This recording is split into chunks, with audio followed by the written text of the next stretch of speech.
Mukhang may bago na namang pagkakaguluhan ang UB Nations dahil muli na naman nilang pinalasap sa import na si Zoe Fake ang mainit na pagtanggap bilang kabilang sa Flying Titans. Katulad ni Odina Aliyeva noon na mainit rin tinanggap at nagkaroon pa nga ito ng mga fans. Si Zoe na kaya ang susunod na magiging famous na import? Pero bago pa man ang lahat, kung hindi ka pa nakapag-subscribe, please like and subscribe at pakispike na rin sa bell button para lagi kang updated sa mga valuable ganap. Si Zoe Fake, ang 25 years old na Greek outside hitter, ay nagkaroon agad ng spotlight habang suot-suot ang purple jersey ng Choco Mucho. Sa gitna ng mga agresibong fans at ang nakaka-thrill na drumline, ang nagtakda ng eksena para sa isang nakaka-intense na laban. Mula sa pag-warm up hanggang sa huling busina, nagulat si Zoe Fake sa rami ng tagahanga at ang agresibong pag-cheer sa kanila kahit panatalo sila sa kanilang unang laban.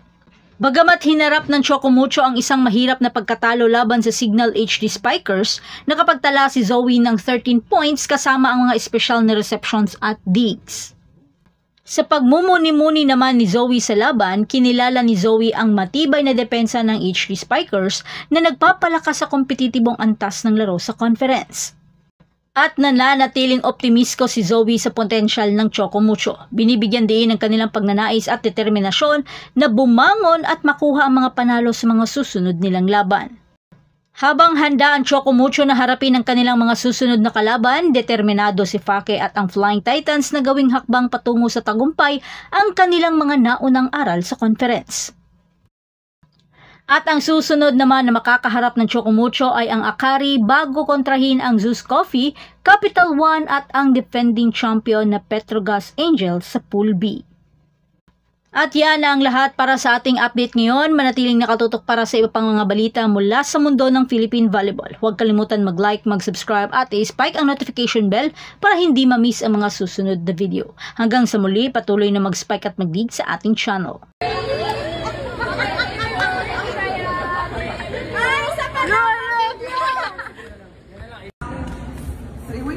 Three weeks, okay.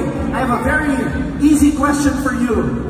Who's your favorite teammate among the Flying Titans? You can only pick one. And why? And why? I love them all. Like I really do, okay? But Go!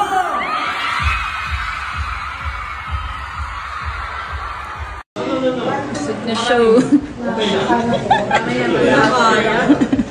tapos ang food namin yan. May tira mami. At magluluto. Unang laba. Sa pinto, walang nangyayari dito. Doon ko na inumin. Kaya sa amin, te. Gcash siya kasi. Please blink. Gumagano. Please blink. Wala, wag mo lumay. No, that's not true. Yan. I go for having like a. Some people. Uy! Tama. Yeah. Again. Open your mouth. Pag nagsising ka ng bawal. Okay. Tapos pag galing dito. Use your diaphragm. Okay. Some people. It's better. It's getting better. I sound like Alicia Keys. It's like engaging your core. If I just said engaging your core, but I use your diaphragm. I'm a soul singer. I am? Yeah. Some people want it all. Wow!